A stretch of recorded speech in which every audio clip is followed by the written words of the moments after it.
اعوذ باللہ من الشیطان الرجیم بسم اللہ الرحمن الرحیم۔ ایک بادشاہ اپنے وزیروں کے ساتھ کشتی میں کسی سفر پر جا رہا تھا۔ راستے میں عصر کی نماز کا وقت ہوا تو کشتی دریا کے کنارے لگا کر وضو کرنے لگا۔ وضو کرتے ہوئے اچانک اس کا وضو والا برتن پانی میں گر گیا۔ بادشاہ نے وزیروں کو آواز دی اور کہا اس کا وضو والا برتن پانی میں گر گیا ہے۔ ایک وزیر نے پوچھا بادشاہ سلامت برتن کس جگہ پر گرا ہے؟ بادشاہ نے اپنے ہیرے کی انگوٹھی اتاری اور پانی میں پھینک کر کہا اس جگہ پر گرا ہے۔ وزیر نے اسی جگہ دریا میں چھلانگ لگا دی اور برتن لے کر باہر آ گیا۔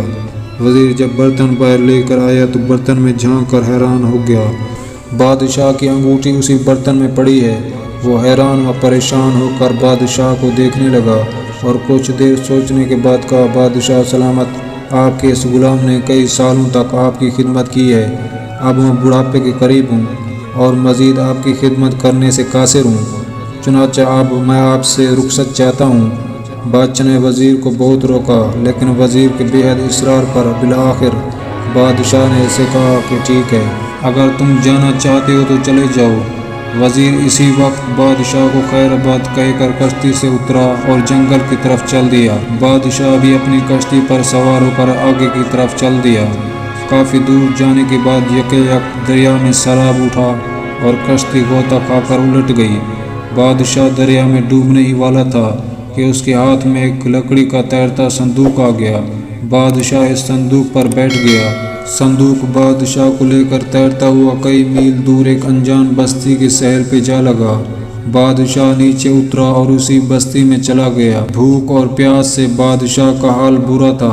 چلتے چلتے اچانک بادشاہ کی نظر ایک شخص پر پڑی جو اپنی ریڑھی پہ بھنے ہوئے چنے بیچ رہا تھا۔ بادشاہ اس شخص کے پاس گیا اور اس سے کہا کہ میں یہاں مسافر ہوں، میں کشتی میں سفر کر رہا تھا کہ یکایک سیلاب آیا اور میرا تمام ساز و سامان اور اشرفیاں دریا میں بہہ گئیں۔ بڑی مشکل سے جان بچا کر ادھر پہنچا ہوں۔ اب میرے پاس کھانے کو کچھ نہیں، تمہارا احسان ہوگا کہ کچھ چنے کھانے کو دے دو۔ بادشاہ کی حالت دیکھ کر اس شخص نے کچھ چنے بادشاہ کو دے دیے اور ساتھ ہی کہا اگر تم روزانہ جنگل سے لکڑی کاٹ کر مجھے لا دو تو میں اس کے بدلے تمہیں بھنے ہوئے چنے دے دیا کروں گا۔ بادشاہ اس انجان بستی میں اپنا پیٹ پالنے کا دوسرا راستہ نظر نہیں آ رہا تھا، چنانچہ اس نے یہی کام شروع کر دیا۔ وہ رات اسی چنے والے کی گھٹیا میں سوتا اور صبح اٹھ کر جنگل کی طرف نکل جاتا اور دن بھر کی مشقت کے بعد لکڑیاں کاٹ کر اس چنے والے کو دے دیتا۔ اسی حالت میں کئی سال گزر گئے۔ ایک دن بادشاہ حسب معمول جنگل سے لکڑیاں کاٹ کر آ رہا تھا کہ راستے میں ایک بھنگی اپنا غلازت سے بھرا ڈبہ اٹھائے جا رہا تھا۔ جیسے ہی بھنگی پاس سے گزرا تو بادشاہ کی لکڑیاں بھنگی کے ڈبے کو لگیں اور وہ ڈبہ بادشاہ کے اوپر گر گیا۔ ڈبہ گرنے کی وجہ سے بھنگی نے اور پاس سے گزرنے والوں نے بادشاہ کو پکڑ لیا اور اس کی خوب درگت بنائی اور ڈبے میں بچی ہوئی غلاظت بھی اس کے اوپر انڈیل دی۔ بادشاہ مار کھا کر دوبارہ اپنی لکڑیاں اٹھا کے منزل کی طرف چل دیا۔ چلتے چلتے اچانک اسے شاہی لباس میں ملبوس کچھ آدمی اور گھوڑے نظر آئے۔ بادشاہ کو اندازہ ہوا کہ اس سلطنت کا بادشاہ گزر رہا ہوگا۔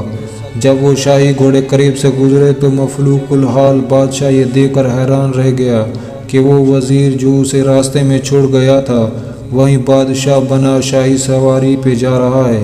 وزیر نے ایک نظر اس مفلوق الحال بادشاہ کو دیکھا اور بنا رکے اپنے محل کی طرف چل دیا۔ محل میں پہنچ کر اس نے سپاہیوں کو حکم دیا کہ اس شخص کو پکڑ کر دربار میں پیش کیا جائے۔ سپاہی نے حکم کی تعمیل کی اور اس بادشاہ کو پکڑ کر دربار میں پیش کر دیا۔ وزیر جو اب بادشاہ بنا کھڑا تھا، سپاہیوں کو حکم دیا اسے نہلا کر عمدہ لباس پہنایا جائے۔ جب اسے نہلا کر اور عمدہ لباس پہنا کر سپاہیوں نے دربار میں پیش کیا تو وزیر نے بادشاہ کو دیکھ کر کہا بس ثابت ہوا کہ ہر عروج کو زوال ہے۔ بادشاہ سلامت جس دن آپ نے اپنی انگوٹھی پانی میں پھینکی تھی اور اس سے زیادہ حیران و پریشان میں اس بات پر ہوا کہ وہ انگوٹھی اسی برتن میں جا گری، اس دن میں سمجھ گیا تھا کہ بادشاہ اپنے عروج کی انتہا پر ہے اور مجھے یقین تھا کہ اس قدر عروج کو اب زوال عن قریب ہے، چنانچہ اس لیے میں آپ کو ادھر ہی چھوڑایا اور آج آپ زوال کی انتہا پر کھڑے ہیں، اس لیے عروج اب آپ کا منتظر ہے۔ اس اس کے بعد وزیر نے بادشاہ کو گھوڑے اور طوائف دے کر اپنی سلطنت کی طرف روانہ کر دیا۔